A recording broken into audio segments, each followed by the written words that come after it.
નમસ્કાર. Playground the sports શોની અમારી આ વિશેષ રજૂઆત દે ધનાતન આઈપીએલના કાર્યક્રમમાં હું શિવાની આપ સૌનું સ્વાગત કરું છું. જે રીતે હવે આઈપીએલની તમામ મેચો રમાઈ રહી છે ને તે જ મેચ ગઈકાલે એક રસપ્રદ મેચ રહી દિલ્હી કેપિટલ્સ અને રોયલ ચેલેન્જર બેંગલુરુ વચ્ચે. શરૂઆતમાં એમ લાગતું હતું કે જે રીતે વિરાટ કોહલી ફોર્મમાં હતા અને જે રીતે પાર્ટનરશિપ તે લોકોની થઈ રહી હતી તો આરસીબીના જીતવાના ચાન્સીસ વધારે હતા. પરંતુ જેમ જેમ બાજી પલટાતી ગઈ, એક પછી એક વિકેટો આરસીબીની ખડતી ગઈ, તેમ દિલ્હી કેપિટલ્સ મજબૂત સ્થિતિમાં આવી ગઈ. એવી જ રીતે દિલ્હી કેપિટલ્સ પણ શરૂઆતમાં તેમની વિકેટો પણ ખડતી ગઈ, પરંતુ કેએલ રાહુલના કારણે ગઈકાલે દિલ્હી કેપિટલ્સ જીતી તેમ કહી શકાય. કારણ કે જે રીતે કેએલ રાહુલ પરફોર્મન્સ તેમનું જોવા મળ્યું, ચોગ્ગા છગ્ગાની રમઝટ જોવા મળી અને દરેક બોલમાં પ્રેક્ષકોને મજા આવે તેવા ગઈકાલે વિકેટો પણ લેવાઈ, ગઈકાલે એવી રીતે શોટ પણ મારવામાં આવ્યા. એટલે ગઈકાલની પૈસા વસૂલ અને ભરપૂર રોમાંચક આ મેચ હતી. આ મેચ વિશે વાત કરીશું ને ક્યાં આરસીબી પાછી રહી ગઈ, ક્યાં આરસીબીથી કચાશ રહી ગઈ અને ક્યાં દિલ્હી કેપિટલ્સ એક મજબૂત સ્થિતિમાં ફરી ઊભું થયું છે. અને દિલ્હી કેપિટલ્સ અત્યારથી જોઈએ છે તો તે તમામ તેની મેચો જે છે તે જીતતું આવ્યું છે અને દિલ્હી કેપિટલ્સ એક મજબૂત સ્થિતિમાં છે. તો હવે જે સમીકરણો રચાઈ રહ્યા છે પોઈન્ટ ટેબલ પર પણ એટલું જ તમાસાણ જોવા મળી રહ્યું છે. ત્યારે આપણે ગઈકાલની મેચ વિશે આ વિશેષ ચર્ચા કરીશું અને આપણી સાથે ચર્ચામાં જોડાઈ ચૂક્યા છે અમારા સ્પોર્ટ્સ એક્સપર્ટ અશોક મિસ્ત્રી. અશોકજી, સ્વાગત છે આપનું કાર્યક્રમમાં. Thank you so much. તો ચર્ચાની શરૂઆત કરીશું, પરંતુ તે પહેલા નજર કરીએ અમારા સ્પેશિયલ રિપોર્ટ પર.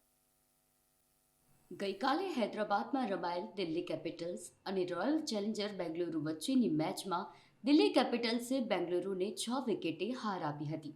બેંગલુરુએ પ્રથમ બેટિંગ કરતા પોતાની 20 ઓવર્સમાં 7 વિકેટે માત્ર 163 રન બનાવ્યા હતા. 164 રનનું લક્ષ્યને લઈને મેદાને ઉતરે દિલ્હીએ પોતાની શરૂઆતની વિકેટ જલ્દી ગુમાવી હતી. ત્યારબાદ કેએલ રાહુલે બાજી સંભાળી. રાહુલે અણનમ 93 રન બનાવ્યા હતા, જ્યારે સ્ટબ્સે અણનમ 38 રન બનાવીને માત્ર 17.4 ઓવર્સમાં માત્ર વિકેટો ગુમાવીને 169 રન બનાવીને મેચ જીતી લીધી હતી. દિલ્હી કેપિટલ્સના બોલર્સે શાનદાર પ્રદર્શન કરતા નિયમિત અંતરે વિકેટો મેળવતા બેંગલુરુ મોટો સ્કોર કરી શક્યું ન હતું. Player of the match KL Rahul બન્યો હતો. પોઈન્ટ ટેબલ પર દિલ્હીએ ફરી એકવાર નંબર 1નું સ્થાન પ્રાપ્ત કરી લીધું છે. બેંગલુરુએ 5માંથી 3 મેચો જીતીને પોઈન્ટ ટેબલ પર હવે ત્રીજા ક્રમે છે. તો બિલકુલ ગઈકાલની મેચ વિશે વાત કરીશું. અશોકજી, ગઈકાલની જે મેચ હતી દિલ્હી કેપિટલ્સ અને રોયલ ચેલેન્જર બેંગલુરુ વચ્ચે, તો આ મેચ કેટલી રસપ્રદ રહી અને ખાસ રસાકસી જોવા મળી તેમ કહેવાય? પહેલી વસ્તુ તો લોકોની અપેક્ષાઓ છે, કારણ કે જ્યારે તમે હિમાલય જેટલી અપેક્ષાઓ રાખો ત્યારે તકલીફ થાય કે જો પ્રદર્શન સારું ના થાય તો. જ્યારે તમે એમ સમજો કે વિરાટ કોહલી આજે તો સેન્ચુરી મારશે અને જલ્દી આઉટ થાય તો દુઃખ થાય. એટલે આ બે ટીમો વચ્ચેની મેચનું જે સૌથી મોટામાં મોટું ઇન્ગ્રેડિયન્ટ હતું એ હતું અપેક્ષાઓ. બંને ટીમ પાસેથી અપેક્ષાઓ હતી કે ભાઈ અપેક્ષા પ્રમાણે જો રમે તો રોયલ ચેલેન્જર બેંગ્લોર 200 નો સ્કોર તો આરામથી કરી શકે. પછી દિલ્હીની પણ ટીમ જબરજસ્ત છે, એ પણ 200 નો સ્કોર ચેસ કરી શકે. અલ્ટિમેટલી અપેક્ષાઓમાં ખેલાડીઓ ઘણીવાર ઉડા ઉતરે, ઘણીવાર એ થઈ જાય. રોયલ ચેલેન્જર બેંગ્લોરનો એમના પોતાના મેદાન ઉપર જીતવાનો પર્સન્ટેજ રેશિયો છે માત્ર 50%. એટલે સૌથી મહત્વની વાત એ છે કે પોતાના જ મેદાન ઉપર પોતાની જીતવાની જે તકો છે એ બેંગ્લોરની બહુ ઓછી છે. ભૂતકાળ એવું કહે છે. અને ખાસ કરીને ગઈકાલની મેચમાં તમે જો એક મજબૂત શરૂઆત સોલ્ટ અને વિરાટ કોહલીએ કરી અને એમ લાગ્યું કે ના ચલો આજે પણ એક જબરજસ્ત ઇનિંગ જોવા મળશે. અને એમાં સોલ્ટ રનઆઉટ થયા, ત્યાર પછી વિરાટ કોહલી આઉટ થયા. પડીકલ સમાવ ક્યારેય રમતા એમને જોયા જ નથી એમ કહે તો ચાલે. રજત પાટીદાર અગેન હી કેમ ઇન, સારું રમ્યા પણ 25 રન કર્યા અને ત્યાર પછી એક કોલેપ્સ આવ્યો. એ કોલેપ્સ આવતાની સંગાતે 163 રન જ બન્યા. હવે જ્યારે આપણે 234, 235, 250 રન એવા બધાની જ્યારે વાત કરતા હોય એમાં આપણને સીધો 163 નો સ્કોર જોવા મળે એટલે નિરાશા થાય. એટલે આ નિરાશા લોકોને થઈ. દિલ્હીની જ્યારે બેટિંગ આવી ત્યારે પણ એ નિરાશા થઈ કે 3 વિકેટો 30 રનમાં પડી ગઈ, તો શું 163 પણ નહીં થાય? આ પરિસ્થિતિ અહીં ઉભી રહી ગઈ. ત્યાર પછી અક્ષર પટેલ ચોથો બેટ્સમેન એ પણ આઉટ થઈ ગયો, અને ત્યાર પછી એક મજબૂત ઇનિંગ આવી, એક મજબૂત પાર્ટનરશિપ આવી, ટીમને જીતાડીને લઈ ગઈ કોઈ પણ જાતના દબાણ વિના. તો અહીંયા આગળ ઉપર નીચે તો ઘણું થયું. તમારી અપેક્ષા હતી કે આમ થશે, એને બદલે આમ થયું. તમારી અપેક્ષા હતી કે 4 વિકેટો તો પડી ગયો, દિલ્હી જીતી જ ના શકે, તો દિલ્હી જીતી ગયું. તો ક્યાંક ને ક્યાંક લોકોની અપેક્ષાઓથી વિપરીત આખી મેચ રહી એમ કહેવાય. કોઈ પણ જીતે, દિલ્હી જીતે કે આરસીબી જીતે, એનાથી વિશેષ કેટલા રન કરીને જીતે છે એ અગત્યનું વધારે હતું. અને ગઈકાલે જે પરિસ્થિતિ થઈ, 163 રન જ કરવાના આવ્યા, 164 કરવાના આવ્યા. તો અહીંયા આગળ લોકોની અપેક્ષાઓ ચોક્કસ પૂરી ના થઈ. જે છગ્ગા ચોગ્ગા વાગવા જોઈએ, છગ્ગા ચોગ્ગા જોવા ના મળ્યા, કારણ કે આક્રમણની જરૂર હતી નહીં. તમે જો સેટલ થઈને રમો તો તમારી પાસે ઓવર્સ પૂરતી હતી કે જેમાં તમારે જોઈતા રન તમે કરીને તમારી ટીમને જીતાડી શકો. તો એક રોમાંચનું જે તત્વ હતું, એ રોમાંચનું તત્વ થોડું ઓછું ગઈકાલની મેચમાં જણાવ્યું. લોકો નિરાશ થયા, વિરાટ કોહલી ના રમ્યા, એની દરેકને હતી જિજ્ઞાસા કે ચલો ભાઈ આ તો રમશે જ એમ. ત્યાર પછી સામેની ટીમમાં પણ તમે જો ગઈકાલે એ પણ કમ્પેરિઝન આપણે કરી હતી કે વિરાટ કોહલી અને રાહુલ બેમાંથી કોણ મહાન? તો જે ટીમને જીતાડે મહાન. તો કેએલ રાહુલ, કારણ કે બંને ભારતીય ટીમના ખેલાડીઓ છે, કેએલ રાહુલ ક્યાંક ને ક્યાંક પુરવાર કર્યું એમણે કે નહીં, I am still the match winner. તો આની આગળ પણ જયારે કેએલ રાહુલ રમે તો ટીમને જીતાડી હતી. અત્યાર સુધી સતત 4 મેચો જીતનારની પહેલી ટીમ છે. 2025માં કોઈ એવી ટીમ નથી કે એકે મેચ હારી ના હોય. Delhi has done it. દિલ્હીએ સારી ટીમોને હરાવી છે. એટલે અક્ષર પટેલ કોલર ઊંચા રાખીને ફરી શકે કે હા ભાઈ એની કેપ્ટનશીપમાં 4 મેચો ટીમે જીતી છે. ઇન્ટરેસ્ટિંગ મેચ, મજા આવી. પણ જે એક્સાઇટમેન્ટ જોઈતું હતું, જે મોટો સ્કોર જોઈતો હતો, એ ના મળ્યો, એટલે થોડીક નિરાશા ચોક્કસ થઈ. જી. અને અશોકજી, દિલ્હી કેપિટલ્સની વાત કરીએ તો હવે દિલ્હી કેપિટલ્સનો જે ગ્રાફ છે તે હવે ઊંચો થઈ રહ્યો છે, કારણ કે આ સિઝનમાં દિલ્હી કેપિટલ્સ એક પણ મેચ નથી ગુમાવી. તો આ ટીમ વિશે શું કહેશો અને કેપ્ટન વિશે શું કહેશો? તમે સીધા સમીકરણો એમ કહે છે કે ભાઈ તમે જીતો એટલે તમે પૂજા. ઉગતા સુરતને બધા પૂજે એના જેવું છે. જે જીતે એની ચર્ચા થાય. અહીં આગળ જે રીતે એક પછી એક મેચો દિલ્હી કેપિટલ્સ જીત્યું છે, એમાં છેલ્લી 2 મેચો તો કેએલ રાહુલના સ્કોર કરવાથી જીત્યું છે. એક કન્સિસ્ટન્સી જોવા મળે છે. શરૂઆતમાં એમ લાગ્યું કે ટોચના બેટર્સ જ રમે છે, પણ ત્યાર પછી મિડલ ઓર્ડરમાં પણ સારું પ્રદર્શન જોવા મળ્યું. ટોપમાં ફાફ દુ પ્લેસીસ એકવાર સારું રમ્યા, ફ્રેઝર છે, ત્યાર પછી બાકીના ખેલાડીઓ રમ્યા. તો ક્યાંક ને ક્યાંક એ કરતા કેએલ રાહુલ ઉપર આવીને વાત અટકી. ભાઈ કેએલ રાહુલ એ કેવું રમે છે, એના પરત આવ્યા પછી એનો પરફોર્મન્સ કેવો છે, કારણ કે એ પણ એક મોટા એમાઉન્ટ સાથે આ ટીમમાં આવેલો ખેલાડી છે. એટલે લખનઉ સુપર જાયન્ટ્સમાંથી અહીંયા આવવાનું અને અહીંયા આવીને રમવાનું, તો અહીંયા આગળ હું માનું છું કે એની જે ભૂમિકા છે બહુ મહત્વની રહી. બેટિંગ એની જોરદાર રહી, પાર્ટનરશિપ એની જોરદાર રહી, સ્ટબ્સ અને બાકીના જે ખેલાડીઓ છે એ સારું પ્રદર્શન કરતા થયા. અક્ષર પટેલની કેપ્ટનશિપ, આની પહેલા મેં કહ્યું હતું કે હી ઇઝ, જેને કહેવાય ને લો પ્રોફાઇલ કેપ્ટન. એને બૂમાબૂમ નથી કરવી, 24 કલાક કેમેરો એના તરફ જ રહે એવા કોઈ પ્રયત્નો કરવા નથી એને. કે બેટ્સમેન બેટ લઈને આવે તો સુઈ જાય ગ્રાઉન્ડ ઉપર ને કસરત કરીને પછી અહીંયા રમવા આવે, કે મેદાન ઉપર હોય ને કોઈ એક્શન કરે ને કેમેરો એની તરફ જાય, એવું કંઈ નથી. Is simple man, simple captainship. એને બધા ખેલાડીઓ પાસેથી એક રિસ્પેક્ટ મેળવી લીધું. સ્ટાર પણ એને રિસ્પેક્ટ આપે છે, ફ્રેઝર પણ આપે, બાકીના બધા ખેલાડીઓ પણ આપે, ઇવન કેએલ રાહુલ પણ આપે. તો એક એક્સેપ્ટેડ કેપ્ટન તરીકે એની ભૂમિકા જોવા મળી.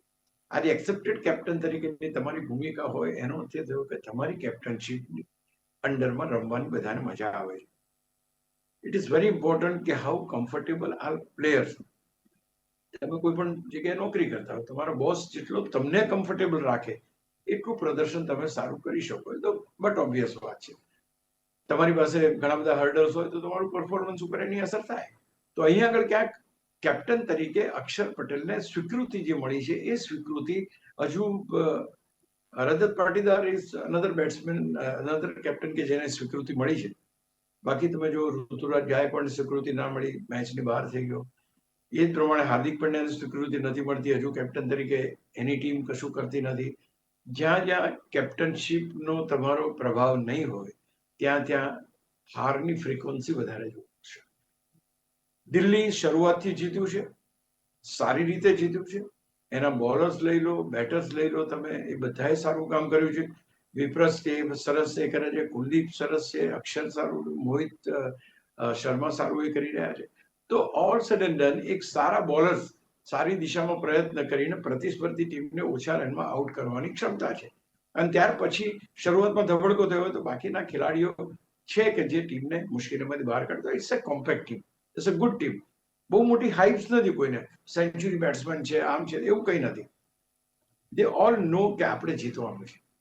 અને ટીમ આજે લો પ્રોફાઇલ રહીને માત્ર જીતવાના લક્ષ્ય સાથે જ્યારે મેદાન ઉપર ઉતરે ને ત્યારે એની જે મજબૂતાઈ છે વધી જાય છે. Because they don't have anything in their mind. એમને એક જ છે કે આપણે જીતવાનું છે. I think it's a good team and been handled very well by Axar Patel. બિલકુલ. અશોકજી, બેંગ્લુરુને શું થયું? જે રીતે બેટિંગમાં નિષ્ફળતા જોવા મળી, તો કેમ બેંગ્લુરુની ટીમની બેટિંગની નિષ્ફળતા જોવા મળી? કે પછી દિલ્હીની પ્લાનિંગ જોરદાર હતું, કે પછી જે બેંગ્લુરુ છે તે પોતાના શોર્ટ સિલેક્શનમાં છાપ ખાઈ ગયું? નહીં, એમાં એક વાત તો ચોક્કસ છે કે આરસીબીની ટીમ ક્યારેય એટલી મજબૂત છે નહીં. પહેલી વાર છે નહીં એટલે એટલા માટે કહું છું કે આટલા વર્ષોથી રમે છે, પણ આરસીબી ક્યારેય ચેમ્પિયન થયું નથી. બહુ છેક ટોચ સુધી પહોંચ્યું છે, પણ ટોચ સુધી પહોંચ્યા પછી પણ એ લોકો જીત મેળવી શક્યા નથી. આટલા બધા વર્ષોથી તમે સતત રમો છો, કેપ્ટન્સ તમારા બદલાય છે. વિરાટ કોહલીની કેપ્ટનશીપ વર્ષો સુધી રહી, ધ ટીમ ડિડન્ટ વોન. અત્યારે પણ જે પરિસ્થિતિ છે એમાં પણ ટીમ લો પ્રોફાઇલ, આમ બધું બહુ જાગ જમણ બહુ મોટી. બેંગ્લોરની મેચ એટલે તમને એમ થાય કે શું મોટું ધડાકા ભડાકા થવાના છે, એટલો એમનો hype. But the delivery, ultimate delivery doesn't come to the required level. જે આખી ટીમ ભેગા થઈને જે આપવું જોઈએ, જે ડિલિવર કરવું, એ આવતું નથી. તો અહીંયા આગળ પહેલી વસ્તુ એ છે કે બોન્ડ ક્યારેક રમે ત્યારે જબરજસ્ત બધા જ રમે, અને ના રમે ત્યારે કોઈ ના રમે. એ પ્રકારની પરિસ્થિતિ આરસીબીમાં, જેને કહેવાય ને કે કન્સિસ્ટન્સી, એ ઇનકન્સિસ્ટન્ટ છે. અહીંયા દરેકે દરેક વખતે તમને કોક વાર એમ લાગે કે આજ તો 200 રન થશે જ. હવે તમે વિચાર કરો, સોલ્ટ અને વિરાટ કોહલી જયારે રમતા હતા, they were connecting very well. એમ લાગ્યું કે આ ટીમ જબરજસ્ત હશે, મજા આવી જશે. ત્યાર પછી પડીકલ આઉટ થયા, લિવિંગ આઉટ થઈ ગયો, જીતેશ આઉટ થઈ ગયો, કૃણાલ આઉટ થઈ ગયા. આઈ મીન ઘણી વખત ગયા વખતની મેચમાં લિવિંગસ્ટોન અને જીતેશ બંને સારું રમી ગયા, ટીમને જીતાડી. આ વખતે ફેલ ગયા અને ટીમ હારી ગઈ. અચ્છા, બીજું એક તમારે કહેવું પડે કે ભાઈ, ગઈકાલે બી ચર્ચામાં આપણે લીધું હતું કે ભાઈ આરસીબીની બેટિંગ સારી છે, પણ એની સામે દિલ્હીની બોલિંગ જોરદાર છે. They have got a very good bowlers.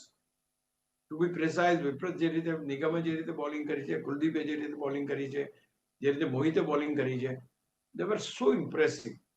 આજે તમારી પાસે સ્પિનર્સ એવા છે કે જે સ્પિનર્સ તમને ઓછા રન આપીને વધારે વિકેટો લઈ આપે છે, એ કાલે જોવા મળ્યું. સ્પિન બોલિંગ બહુ સરસ ચાલે ગઈકાલે. બેટર્સ શરૂઆતના નિષ્ફળ ગયા, ત્યાર પછીનું બહુ સારી એ થઈ.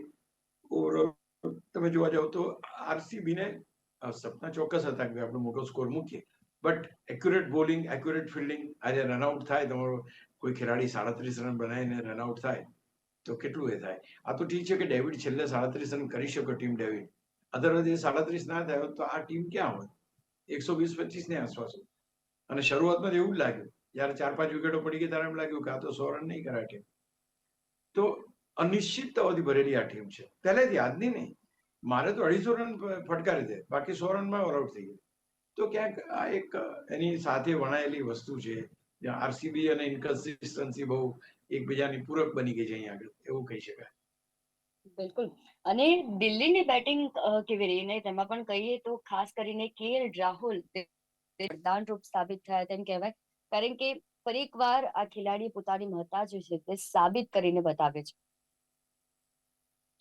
તમારી વાત બિલકુલ સાચી છે, કારણ કે ઘણા ખેલાડીઓને પોતાને પુરવાર કરવા પડે છે, એક વાર નહીં, વારે વારે. વિરાટ કોહલી ભલે તમારા 5 રન મારે, 10 રન મારે, તોય કોઈ વાંધો નહીં, કોઈ ચર્ચા નહીં. કેએલ રાહુલ એકવાર નિષ્ફળ જાય તેની મોટી મોટી ચર્ચાઓ થાય. આ એક એવો ખેલાડી છે કે કસોટીની હરણ ઉપર રોજે રોજ ખડાય છે, રોજે રોજ એને ટીચાવવું પડે છે, રોજે રોજ એને ટીપાવવું પડે છે. એનો અર્થ એ થયો કે એને રોજે રોજ પરફોર્મન્સ કરવો પડે છે. કેએલ રાહુલ નિષ્ફળ ગયા, એ ટાઇટલ વધારે ઝડપથી આવી જાય જ્યારે એની સારી ઇનિંગ્સ અને સારી બાબતો જે છે, ઇવન ઇન્ડિયન ટીમમાં ક્યારેક એને ઓપનિંગ રમાડે, ક્યારેક એને મિડલ ઓર્ડરમાં રમાડે, ક્યારેક ટીમમાં હોય ખરો, ક્યારેક ટીમમાં ના હોય. દરેકે દરેક વખતે એડજસ્ટ થઈને આ ખેલાડી ભારતીય ટીમને અનુકૂળ બન્યો છે અને એની ટીમને પણ અનુકૂળ. LSG ના કેપ્ટન હતા, એટલું સારું પ્રદર્શન ના થયું, ત્યાંથી આવ્યા. હવે બીજી ટીમમાં આવ્યા પછી અહીંયા એમને પુરવાર કરવાનું આવ્યું પાછું કે ભાઈ એમને તો પુરવાર કરવું પડશે કે સારા બેટ્સમેન છે કે નહીં. તો પહેલી મેચ બહુ સરસ રમ્યા, બીજી મેચ બહુ સરસ રમ્યા. હવે લોકો કહે છે કે KL રાહુલ સારું રમે છે. પુરવાર શા માટે કરવું પડે છે? એક પર્ટિક્યુલર આ ખેલાડીની કરુણતા એ કહેવાય કે એને પુરવાર દર વખતે કરવું. તમે જુઓ ફાફ ડુપ્લેસિસ, ફ્રેઝર, જે રીતે પોરેલ, આ ત્રણ ખેલાડીઓ 30 રનમાં જ્યારે આઉટ થઈ ગયા અને ત્યાર પછી 40-50 રન વખતે અક્ષર આઉટ થઈ ગયો, ત્યારે એમ લાગ્યું કે આ ટીમના જીતવાના કોઈ ચાન્સીસ નથી. પણ તે વખતે KL રાહુલ અગેન એને પ્રૂવ કરવાનું હતું કે એ મેચ બચાવી શકે છે, એ તમને જીતાડી શકે છે. Yes, proved it. એ ઉભો રહ્યો, રન રેટ જાળવી રાખ્યો, ચોગ્ગા છગ્ગા માર્યા જ્યાં જરૂરી હતી ત્યાં, અને જે રીતે ટીમને જીતાડવા માટે અનુકૂળ હતી એ પ્રકારની પાર્ટનરશિપ વી. એટલે આ એક બહુ વસ્તુ મહત્વની છે. 90 સ્કોર્ડ અને ખાસ કરીને 6 છગ્ગા એને ફટકાર્યા. તો ક્યાંક આ બધી બાબતો આપણે જોઈએ તો એક કોમ્પેક્ટ બેટ્સમેન તરીકે KL રાહુલની ભૂમિકા એ દિલ્હીની ટીમ માટે બહુ મહત્વની બની ગઈ. હવે તમે ખાલી એટલું જ વિચારો કે ફાફ ડુપ્લેસિસ નહોતો, ફ્રેઝર નહોતો, પોરેલ નહોતો, અક્ષર નહોતો, આ 4 તો 50 આઉટ થઈ ગયા હતા. ધારો કે રાહુલની વિકેટ પડી જાય તો શું થાય? તો ટીમ જીતી જ ના શકત. તો પહેલી વસ્તુ આ.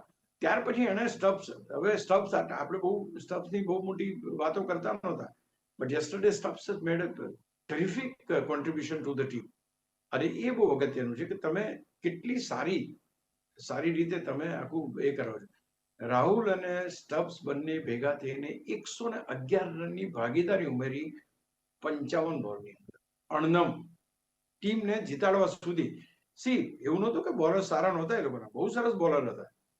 હેઝલવુડ જોરદાર હતો, ત્યાર પછી તમારે સૂર્યસ સરસ હતો, ભુવી હતો, યસ હતો, everybody was fine. But than they have selected કે ભાઈ આપણે કેટલા રન જોઈએ છે, કઈ રીતે રમવાનું છે, આપણે રેશ શોટ મારવાની કોઈ જરૂર નથી. જે રીતે એક જેને કહેવાય systematic approach to the game કરીને એને રિક્વાયર્ડ રન રેટને જાળવી રાખ્યો. અને બંને જણાએ એ અન્ડરસ્ટેન્ડિંગ સાથે ચોગ્ગા છગ્ગા પણ ફટકાર્યા. નોટ ધેટ ચોગ્ગા છગ્ગા નથી માર્યા. અને ટીમને જીતાડવાનું લક્ષ્ય, જો અહીંયા બહુ અગત્યનું છે, KL રાહુલની સેન્ચુરી લક્ષ્ય નહોતું. નહીંતર આ ખેલાડી 93 રને અણનમ ના રહ્યો, એને એની સેન્ચુરી માટે ટ્રાય કર્યો. બટ ના, અહીં સેન્ચુરીની વાત નથી, અહીં વાત છે ટીમને જીતાડવાની. એ ટીમને થોડી વધારે ઓવર્સ લઈ શક્યા હોત ને, એ તો ઓછી ઓવર્સમાં એ લોકોએ તો જીત મેળવી લીધી. તો દે could have finish the overs also. પણ તે છતાંય ના, પહેલા ટીમને જીતાડવાનું છે. તો હું માનું છું કે આ એક જે ભાવના જ્યારે તમારી આવતી જાય કે thy need is greater than mine, તો પછી ટીમ જીતવાની શક્યતાઓ વધી જાય. KL રાહુલે સાબિત કર્યું કે ભાઈ મારી સેન્ચુરી નહીં, મારે ટીમને જીતાડવું વધારે છે. અને પહેલા તમને ખ્યાલ હતો શ્રેયસ અય્યરે કહ્યું હતું કે શશાંકને કે ભાઈ તું મારી, ભલે મારા 3 રન બાકી છે મારી સેન્ચુરી, પણ યુ પ્લે. એટલે છેલ્લી ઓવર હતી, એને 5 કે 4 છગ્ગા એમાં એ કર્યા કે તારી તે છગ્ગા માર્યા એ ટીમ માટે જરૂરી હતા, મારા સેન્ચુરી માટેના 3 રન નહીં. તો જ્યારે આ થોડુંક ડિવોશન અથવા તો કંઈક એમ લાગે કે મારા કરતા પણ વિશેષ કંઈક જોવાની જ્યારે વૃત્તિ આવી જાય તો it brings a good result. અને એ જ પ્રમાણે અહીંયા આગળ તમને એક રિઝલ્ટ જોવા મળ્યું કે જે રિઝલ્ટ તમને જીત તરફ લઈ ગયું. Not only in this match, last match Rahul રમ્યો, આ મેચ રાહુલ રમ્યો. રાહુલ દરેક વાર પોતાની જાતને પુરવાર કરે અને કરતો રહેશે, કારણ કે આ ખેલાડી પાસે ક્ષમતા છે. ભરોસો લોકો એની પર ઓછો કરે છે. જી બિલકુલ. અને ઓવરઓલ અશોકજી, દિલ્હીના ચેસ વિશે વાત કરી, દિલ્હીનો ચેસ કેવો રહ્યો? અને શરૂઆતમાં જે પણ વિકેટો દિલ્હી પર ગુમાવી અને ત્યારે દિલ્હીને પણ એમ લાગ્યું હશે કે કદાચ મેચ તેમના હાથમાંથી જતી રહેશે, પરંતુ સ્ટબ્સ અને રાહુલે જે રીતે બાજી સંભાળી અને મેચને જીતાડી, તેમ કહેવાય કે આ બંને વ્યક્તિઓને કારણે આ મેચ જીતી શક્યા દિલ્હી. બહુ અગત્યની વાત અહીંયા એ છે કે તમારી પાસે you have got a set of players. Openers છે, મિડલ ઓર્ડર છે અને લોઅર મિડલ ઓર્ડર છે. આ ત્રણેય રનની અલગ ભૂમિકા છે. ભાઈ ઓપનર તો કે ભાઈ 6 ઓવર્સ જે પાવર પ્લેની એની અંદર ધમાચકડી કરવાની, રન્સ લેવાના. મિડલ ઓર્ડર ત્યાર પછીની જે મિડલ ઓર્ડરની ભૂમિકા છે, ટીમને સ્ટેબિલાઇઝ કરવાની, ટીમને મજબૂતાઈ આપવાની. અને છેલ્લા જે લોઅર મિડલ ઓર્ડરની એ છે એ ડેથ ઓવર્સમાં ચોગ્ગા છગ્ગા મારવા. તો ભૂમિકા બહુ નિશ્ચિત છે. તમારે એકબીજાની ઉપર ઇન્ટરડિપેન્ડન્ટ છો તમે. તમારું ઓપનિંગ સારું રમે તો મિડલ ઓર્ડર સારું રમી શકે, પણ ઘણીવાર ઓપનિંગ ફેલ જાય તો then middle order has to have that responsibility કે ભાઈ મિડલ ટોપ પ્લેયર્સ નથી રમ્યા, આપણે રમવાનું છે. તો એ વખતે એ એસ્ટાબ્લિશ કરે. ગઈકાલે એ રીતનું તમને જોવા મળ્યું. ફાફ ડુપ્લેસિસ, ફ્રેઝર, પોરેલ, અક્ષર આઉટ થઈ ગયા. તો લોઅર મિડલ અને મિડલ ઓર્ડર અને લોઅર મિડલ એટલે કે રાહુલ અને સ્ટબ્સ, આ બંનેને ટીમને સંભાળવાની જવાબદારી હતી. તો એ લોકો રમી ગયા. જો ફાફ ડુપ્લેસિસ અને ફ્રેઝર રમી ગયા હોત તો એ 100 રન મારી દીધા હોત તો કોઈ વાત અલગ હતી. અહીંયા એમને લાગ્યું કે અમારે હવે રમવાનું, એટલે એ લોકો રમ્યા. ગઈ મેચની અંદર તમે જો રોયલ ચેલેન્જર બેંગ્લોરનો ટોપ ઓર્ડર ફેલ ગયો હતો, તે વખતે લિવિંગસ્ટોન અને જીતેશ શર્મા રમી ગયા. તો જો તમે આ પ્રકારે એકબીજાની જવાબદારી ઉપાડી લઈને જો કેલ્ક્યુલેટિવ રમો તો ટીમ જીતી શકે નહીં. એટલા માટે 3 સેગમેન્ટમાં top order, middle order, lower middle ઓર્ડરમાં રિલાયબલ બેટ્સમેન હોય છે અને એમને એ રીતે જ કામ હોય. લોઅર મિડલ ઓર્ડર વાળા તમે એમનામાં એક ક્ષમતા હોય કે ભાઈ 2 બોલ બાકી તો 2 બોલમાં 2 છગ્ગા મારવાના છે તો મારી લઈશું. તો હું માનું છું કે આ રીતે જો તમારું ટીમનું ફોર્મેશન હોય, which Delhi is now doing it. દિલ્હીના શરૂઆતના બોલર બેટર્સ, મિડલ ઓર્ડર તમે જો, લોઅર મિડલ ઓર્ડર જો અને બોલિંગ જો અને કેપ્ટનશીપ, આ everything is goes in one direction and that is the reason team is doing well. Yeah Ashokji, point ટેબલની અત્યારે જે પ્રમાણે સ્થિતિ છે તે સ્થિતિ કઈ રીતે અત્યારે જોવા મળી રહી છે અને દિલ્હીએ ફરી એકવાર નંબર 2 નું સ્થાન પોતાનું મેળવી લીધું છે, ત્યારે એને કઈ રીતે જોઈ શકાય? વેલ, બહુ સારું લાગે છે આપણને કે સતત ટીમ સારો દેખાવ કરે એનો. 4 મેચો રમવી અને 4 મેચો જીતવી એક બહુ મોટી વાત છે અને 8 પોઈન્ટ સાથે તમે 2 નંબર ઉપર છો.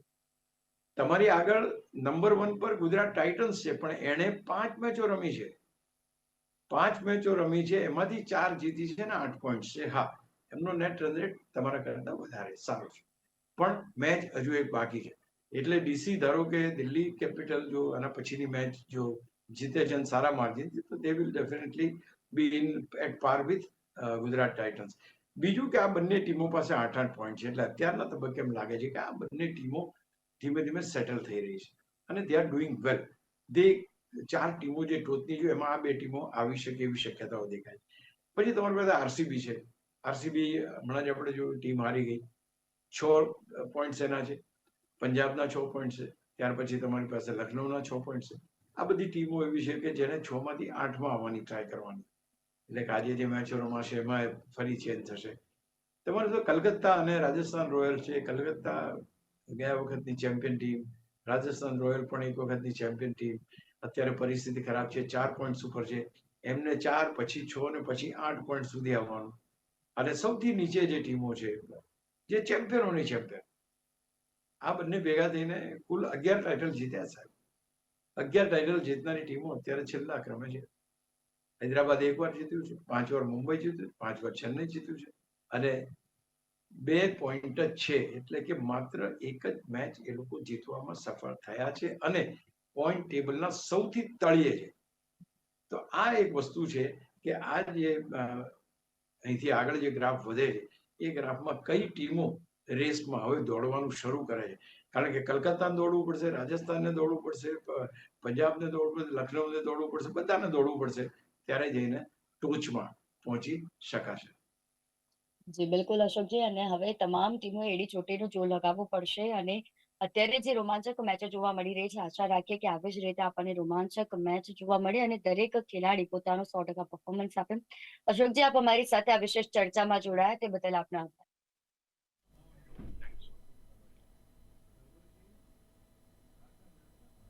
તો પ્લેગ્રાઉન્ડ ધ સ્પોર્ટ્સ શોની અમારી આ વિશેષ રજૂઆત દે ધનાધન આઈપીએલના કાર્યક્રમમાં હાલ બસ આટલું જ. સાંજે મળીશું 35 કલાકે. ત્યાં સુધી રજા આપશો. નમસ્કાર.